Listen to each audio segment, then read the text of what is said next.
திமுக எப்பெல்லாம் ஆட்சிக்கு வருதோ அப்பெல்லாம் வந்து அதிகமான திட்டங்கள் வந்து சென்னைக்கு செயல்படுத்தப்படும். குறிப்பாக வந்து பெங்களூர், அதே மாதிரி சென்னை, நீங்கள் ரெண்டே ஒப்பீட்டளவில் பார்த்தீங்கன்னா கிட்டத்தட்ட ஒரே மாதிரி தான் இருக்கும் வைங்களேன். இன்னைக்கு நீங்கள் பெங்களூரில் போனீங்களேன், சாலை வசதிகள் பெருசாக கிடையாது. இப்போ நீங்கள் மடிவாளால் இறங்கி, அதாவது தாம்பரம் மாதிரி இருக்கக்கூடிய அங்கே மடிவாளால் இறங்கி நீ உள்ளே போகணும் அப்படின்னு இப்போ உதாரணத்துக்கு வச்சுங்க, தாம்பரத்துலேருந்து நம்ம இங்கே எக்மோருக்கு வரணும், எவ்வளோ நேரத்தில் வரும் அதிகபட்சம்? டிராஃபிக் இருந்தாலும் எத்தனை நிமிஷத்தில் வரும்? இப்படி வந்து சென்னைக்கு வந்து அவங்க வந்து ஒரு பறந்துபட்ட வளர்ச்சி எப்பவுமே கொடுத்துட்டு இருந்தாங்க. அதாவது சென்னைக்கு ஆதரவாக மக்கள் இருந்தாங்க.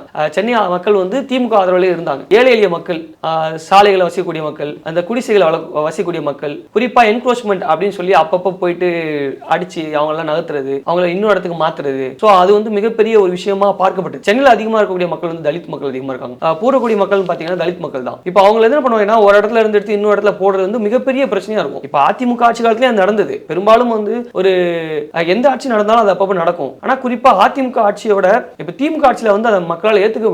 இங்க இருந்த சமூக மக்கள், குறிப்பா வந்து தலித் மக்களால் ஏத்துக்கவும் இல்லை. தலித் மக்கள் என்ன நினைக்கிறாங்கன்னா, இதுதான் அதிமுகவும் பண்ணுச்சு, இதே வந்து திமுகவும் பண்ணுதா, நாம வந்து இவ்வளவு நம்மளுடைய கட்சி அப்படின்னு நினைச்ச திமுக இதே வேலையை பண்ணுது அப்படின்னு சொல்லி அவங்களுக்கு பெரிய வெறுப்பு. குறிப்பா வந்து தலித் அமைப்புகள் வந்து திமுக மேல பெரிய ஒரு வெறுப்புல இருந்தாங்க. அவங்க என்ன நினைச்சாங்கன்னா, ரெண்டு விஷயம். ஒன்னு, அரசியல் அதிகாரம்னு பேசுறாங்க, ஆனா 1000 தான் இருந்தாலும் நம்மள எங்க வைக்கணுமோ அங்கதான் வைக்கிறாங்க அப்படின்ற ஒரு எப்படி சொல்றது, ஒரு நரேட்டிவ் அவங்க செட் பண்ணப்பட்டதே இருந்துச்சு. தொடர்ந்து அவங்க பண்ணிட்டே இருந்தாங்க. தலித் செயல்பாடுகள் எல்லாம் வந்து திமுக அகைன்ஸ்டா இருந்தாங்க. அப்போ ஒரு போராட்டம் நடக்கும்போது ஒட்டுமொத்தமா அவங்க இறங்கி வந்து திமுக எதிராக பேச ஆரம்பிப்பாங்க. அது பெரிய பிரச்சனையா இந்த வாட்டி மாறுச்சு.